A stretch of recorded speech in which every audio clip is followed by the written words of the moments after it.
There are elites in our society that could care less about the lives of the hundreds of millions of regular people in this nation, of which I am and you are. And in fact, they abuse us. There is nothing worse than ingratitude. Nothing.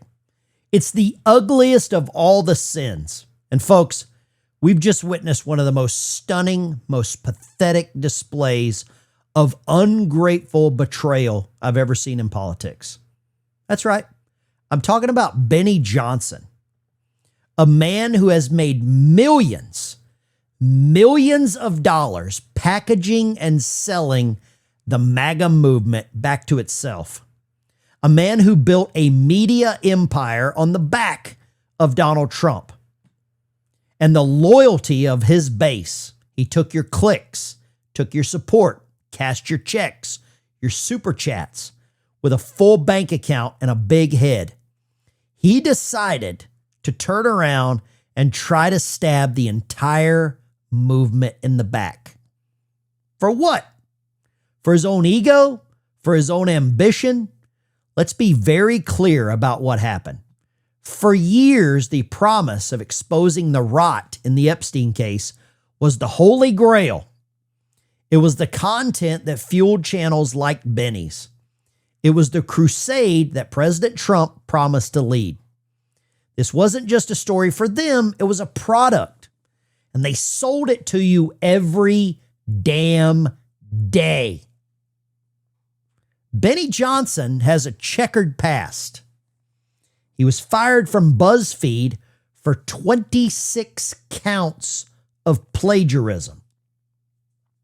The only way I could really think that even you would ever get fired from BuzzFeed is if you walked in the building with a Bible. So that's a little bit of the trustworthiness. And I'll say right now, I envy everything about Benny Johnson's channel. Everything.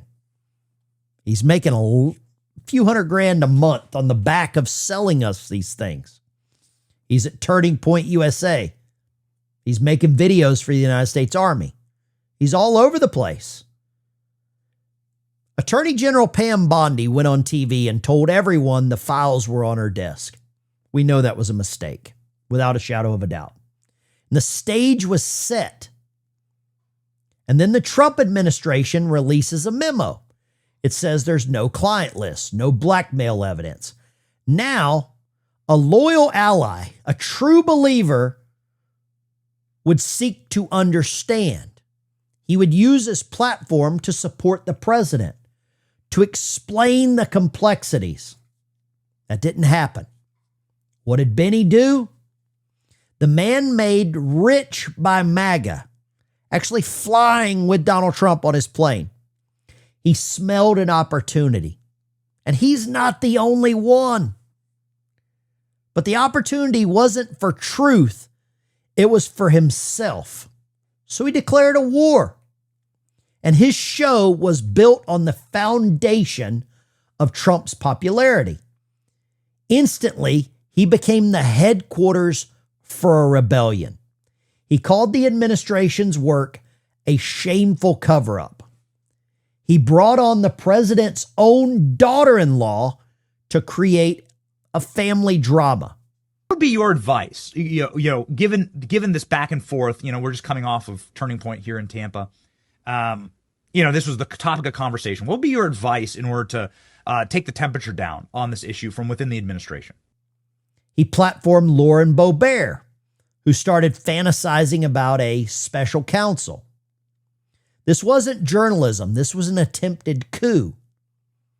The absolute height of his arrogance was when he got Speaker of the House, Mike Johnson, to openly break with the White House on his show.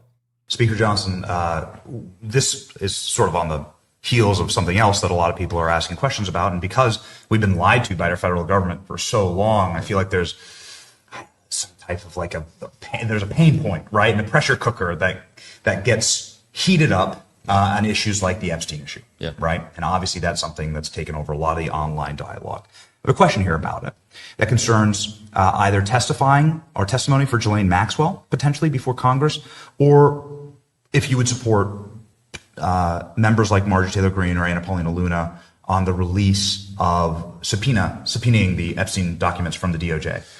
The speaker started demanding transparency and pointing fingers at Pam Bondi, all on Benny's little program. Benny thought he had done it. He thought he was the new kingmaker.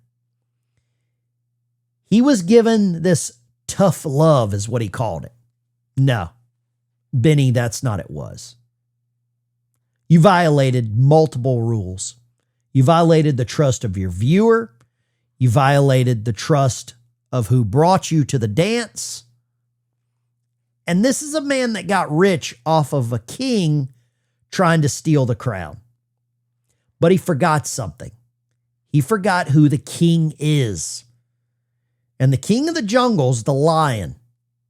They don't pay attention to the hyenas that are yapping and whining and nipping at him. President Trump at first tried to brush it off.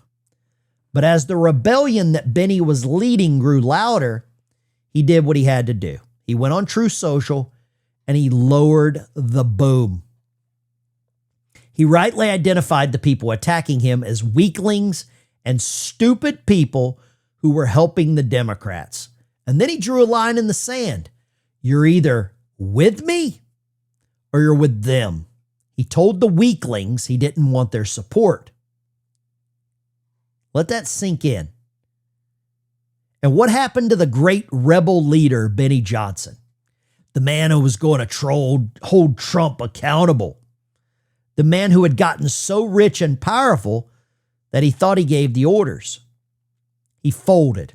He groveled. He got back on his show and he pathetically tried to claim it's all a misunderstanding. He whimpered that maybe things hadn't been framed correctly for the president. Oh, they were framed perfectly. For the first time, we all saw Benny Johnson for what he truly is, a political grifter. He rode the MAGA train to fame and fortune. And the second he thought he was powerful enough, he tried to hijack it. He betrayed the man who made him. He betrayed the movement that made him rich. And he was called out on it. He tucked his tail between his legs and he begged for forgiveness. This was a pathetic, calculated act of survival from a man who saw his multi-million-dollar enterprise about to go up in smoke. He didn't bend the knee out of loyalty.